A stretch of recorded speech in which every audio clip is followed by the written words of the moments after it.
Section 1. You will hear a customer phoning a builder to discuss some work she would like him to do on her home. First, you have some time to look at questions 1 to 6.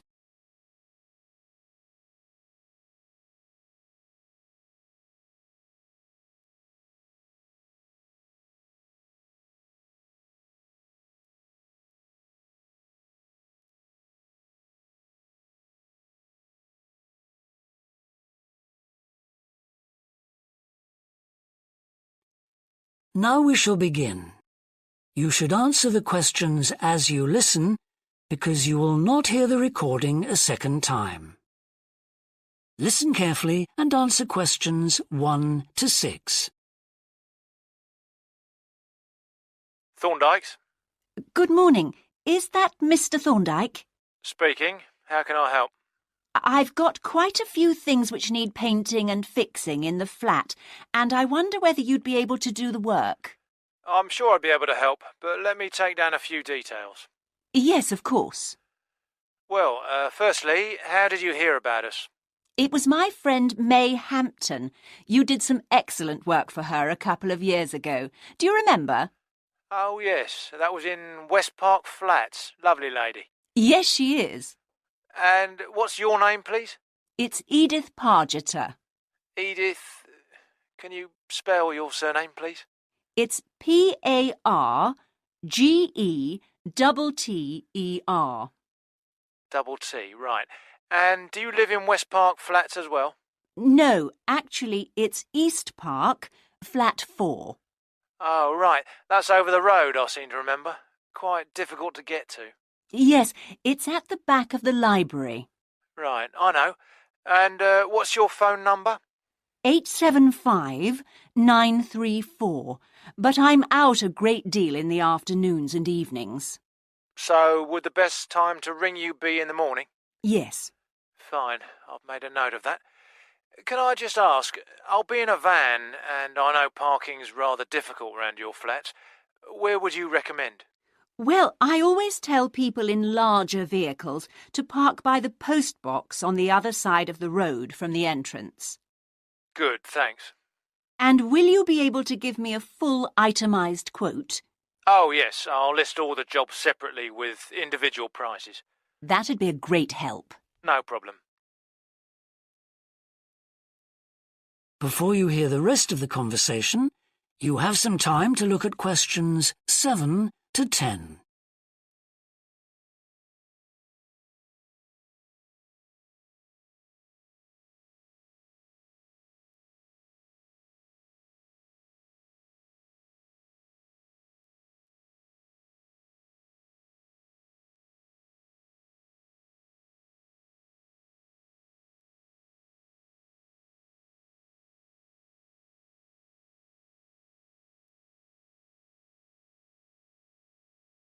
Now listen and answer questions 7 to 10. Now, what would you like me to do? Firstly, and most urgently, is in the kitchen. With all the weather damage, the glass in the door has cracked and I'd need that fixing. I presume you mean replacing? Oh, yes, and as soon as possible. What I'll do is come round tomorrow morning and do that immediately. Oh, thank you so much. The other things aren't so urgent, but... Now, I'll make a note of everything you want doing. Well, in the kitchen, I'd like some painting doing. All the kitchen walls? Just the area over the cooker. It's very greasy. Right, it does tend to get that way. Yes. Well, if you want a proper job done, what I'd need to do is strip the old paint and plaster it about a week before I paint it. Of course. Now, May tells me you also do work in the garden. That's right. Well, I'd like you to replace a fence. Just one? Yes, at the far end. Fine, shouldn't be a problem. And that's the lot. Fine. Yeah, as I say, I can come round tomorrow morning to look over things with you. Well, that's great, thank you. So, I look forward to seeing you tomorrow at... That is the end of section 1. You now have half a minute to check your answers.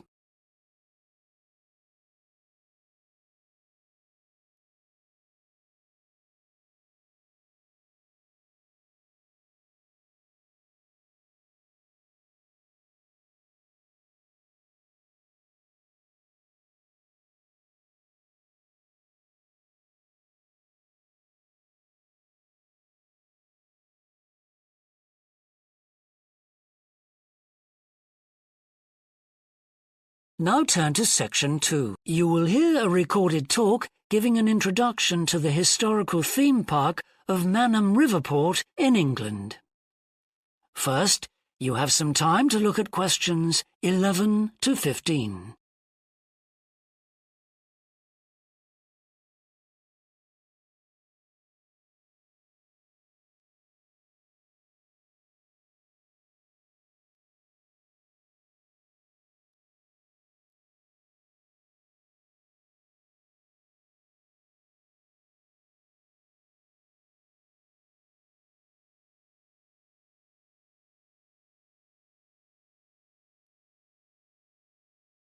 Now listen carefully and answer questions 11 to 15.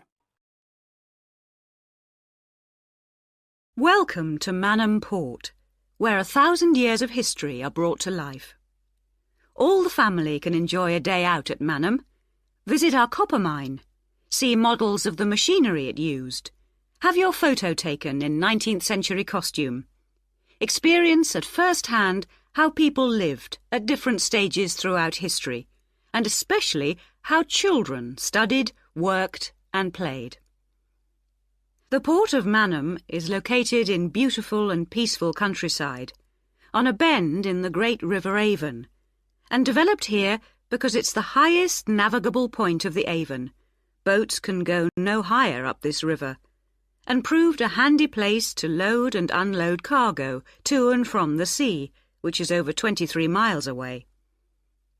A small port was already established here when, about 900 years ago, tin was discovered nearby, though it wasn't until the Industrial Revolution, when a tremendous need for metals of all kinds developed, that Mannum expanded to become one of the busiest ports in the country.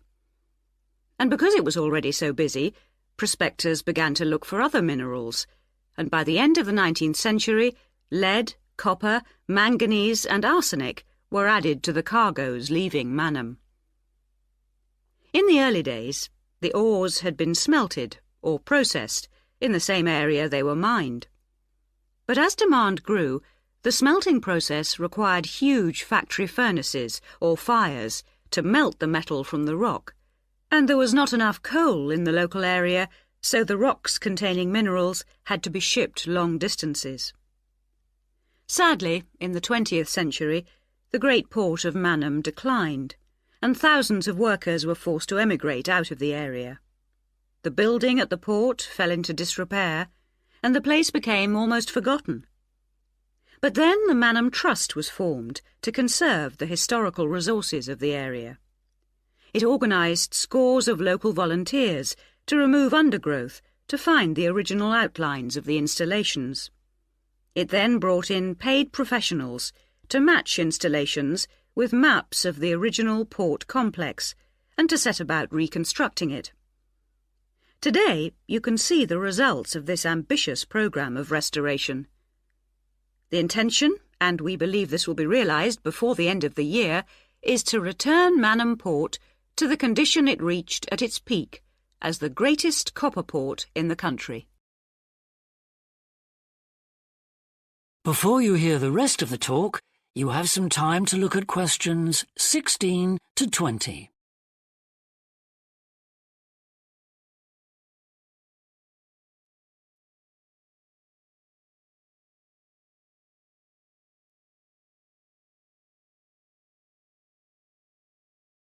Now listen and answer questions 16 to 20. But what can you do and see on your visit today? Here are just a few highlights. We suggest you start with the visit to the copper mine. Travel on converted mining trains and journey into the depths of the mountain along seams once worked by hundreds of miners. Watch out especially for the great pumping machines which rid the mine of water. But please be warned that, like all mines, ours is very dark and closed in, and we do say that children under 5, and also dogs, should not be taken into the mine. The next recommended visit is to the village school. While looking round the classrooms, take a special look at our display of games, which is one of the largest in the world. and it's recommended that you time your visit to coincide with a guided tour. This will give you the opportunity to ask lots of questions. Near the school is the beautiful old sailing ketch called the George. You're welcome to board the boat and look round the cabins. Look out for the ship's wheel, which was missing until only 5 years ago, when it was dredged out of the silt by a local fisherman. We have no idea how it got there, but it's been polished and proudly restored to its original place on the boat. Please take care going down the ladders if you wish to visit the lower deck. We don't recommend you allow young children to use them. So we hope you have a memorable visit to Manham Port, and will tell your friends all about us. That is the end of section 2. You now have half a minute to check your answers.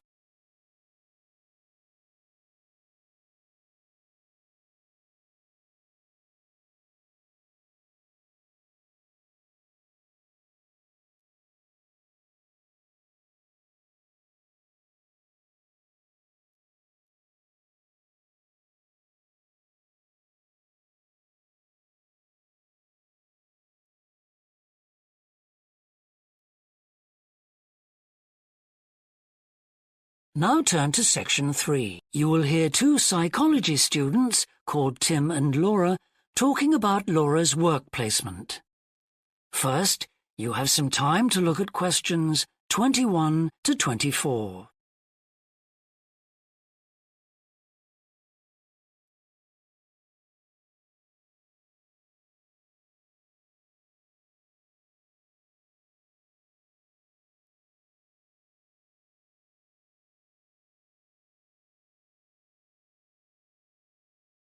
Now listen carefully and answer questions 21 to 24. Hi, Laura. Could you spare a few minutes to talk about the work placement you did last summer? I'm thinking of doing one myself. Hi, Tim. Sure.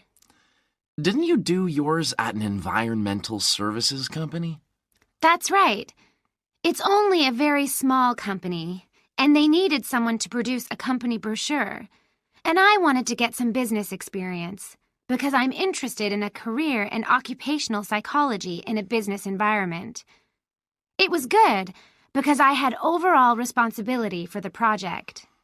What kind of skills do you think you developed on the placement? I mean, apart from the ones you already had. Did you have to do all the artwork for the brochure, the layout and everything? We hired the services of a professional photographer for that. I did have to use my IT skills to a certain extent because I cut and pasted text from marketing leaflets. But that didn't involve anything I hadn't done before. Do you think you got any better at managing your time and prioritizing things? You always used to say you had trouble with that. Oh, definitely. There was so much pressure to meet the project deadline. And I also got better at explaining things and asserting my opinions, because I had to have weekly consultations with the marketing manager and give him a progress report. It sounds as if you got a lot out of it then. Absolutely. It was really worthwhile. But, the company benefited too. Yes, they must have done. After all, if they'd used a professional advertising agency to produce their brochure instead of doing it in-house, presumably they'd have paid a lot more. Oh, yes. I worked it out. It would have been 250% more, and I thought the end result was good, even though we did everything on site. The company has quite a powerful computer, and I managed to borrow some scanning software from the university. The new brochure looks really professional. It enhances the image of the company straight away. So, in the long run, it should help them to attract clients and improve their sales figures? That's the idea, yeah. Before you hear the rest of the discussion, you have some time to look at questions 25 to 30.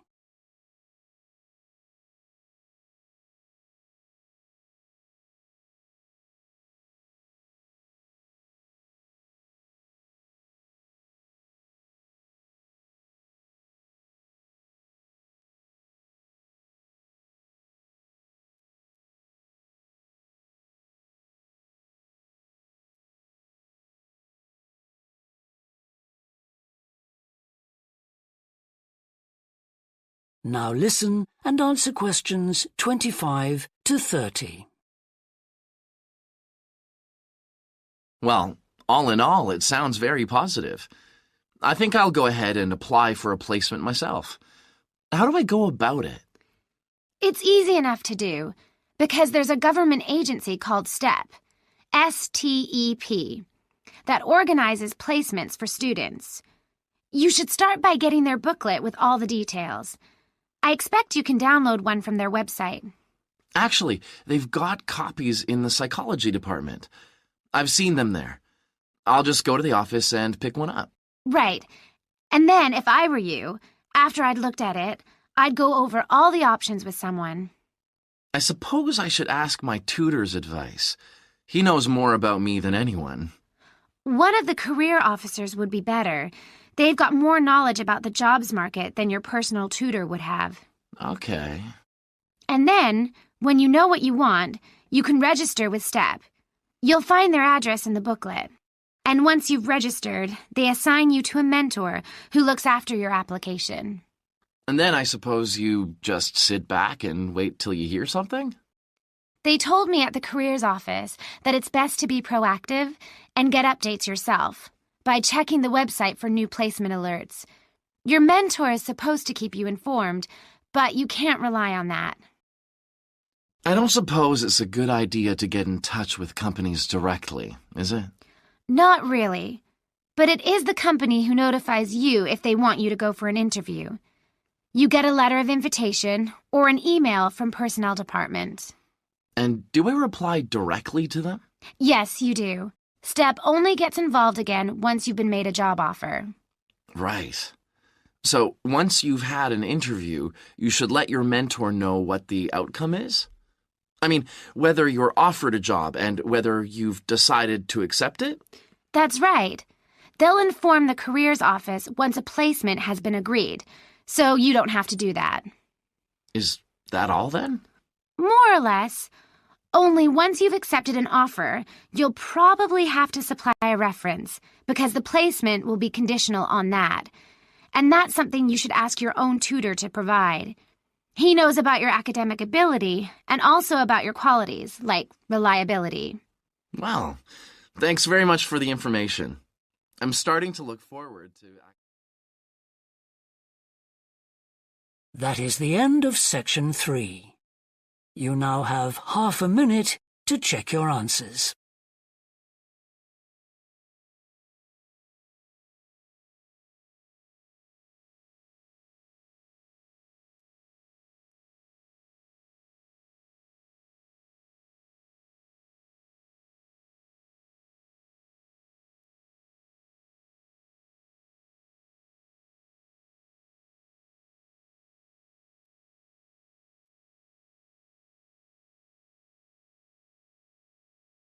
Now turn to section 4. You will hear a woman talking to a group of first-year science undergraduates about the developing science of nanotechnology. First, you have some time to look at questions 31 to 40.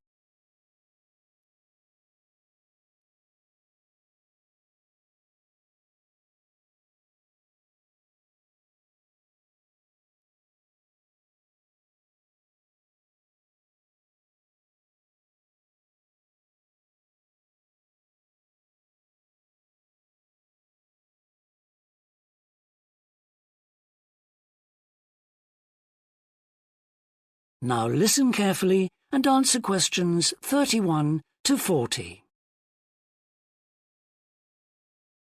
Today we're going to look at an important area of science, namely nanotechnology. So, what is it? Nano means tiny, so it's science and engineering on the scale of atoms and molecules.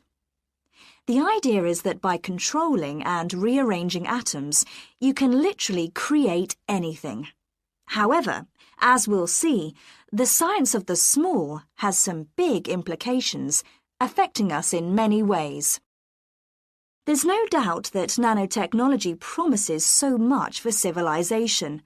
However, all new technologies have their teething problems. And with nanotechnology, society often gets the wrong idea about its capabilities. Numerous science fiction books and movies have raised people's fears about nanotechnology, with scenarios such as inserting little nanorobots into your body that monitor everything you do without you realizing it, or self-replicating nanorobots that eventually take over the world. So, how do we safeguard such a potentially powerful technology? Some scientists recommend that nanoparticles be treated as new chemicals, with separate safety tests and clear labelling. They believe that greater care should also be taken with nanoparticles in laboratories and factories. Others have called for a withdrawal of new nanoproducts, such as cosmetics, and a temporary halt to many kinds of nanotech research. But as far as I'm concerned, there's a need to plough ahead with the discoveries and applications of nanotechnology. I really believe that most scientists would welcome a way to guard against unethical uses of such technology.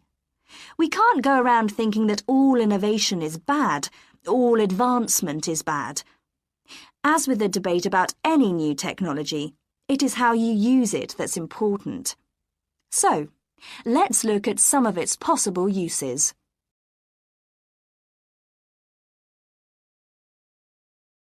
Thanks to nanotechnology, there could be a major breakthrough in the field of transportation, with the production of more durable metals. These could be virtually unbreakable, lighter, and much more pliable, leading to planes that are 50 times lighter than at present. Those same improved capabilities will dramatically reduce the cost of travelling into space, making it more accessible to ordinary people and opening up a totally new holiday destination. In terms of technology, the computer industry will be able to shrink computer parts down to minute sizes. We need nanotechnology in order to create a new generation of computers that will work even faster and will have 1,000,000 times more memory, but will be about the size of a sugar cube. Nanotechnology could also revolutionize the way that we generate power. The cost of solar cells will be drastically reduced, so harnessing this energy will be far more economical than at present. But nanotechnology has much wider applications than this and could have an enormous impact on our environment. For instance, tiny airborne nanorobots could be programmed to actually rebuild the ozone layer, which could lessen the impact of global warming on our planet. That's a pretty amazing thought, isn't it? On a more local scale, this new technology could help with the cleanup of environmental disasters, as nanotechnology will allow us to remove oil and other contaminants from the water far more effectively. And if nanotechnology progresses as expected, as a sort of building block set of about 90 atoms, then you could build anything you wanted from the bottom up. In terms of production, this means that you only use what you need, and so there wouldn't be any waste. The notion that you could create anything at all has major implications for our health. It means that we'll eventually be able to replicate anything. This would have a phenomenal effect on our society. In time, it could even lead to the eradication of famine through the introduction of machines that produce food to feed the hungry. But it's in the area of medicine that nanotechnology may have its biggest impact. How we detect disease will change as tiny biosensors are developed to analyze tests in minutes rather than days. There's even speculation nanorobots could be used to slow the aging process, lengthening life expectancy. As you can see, I'm very excited by the implications that could be available to us in the next few decades. Just how long it'll take, I honestly don't know. That is the end of section 4. You now have half a minute to check your answers.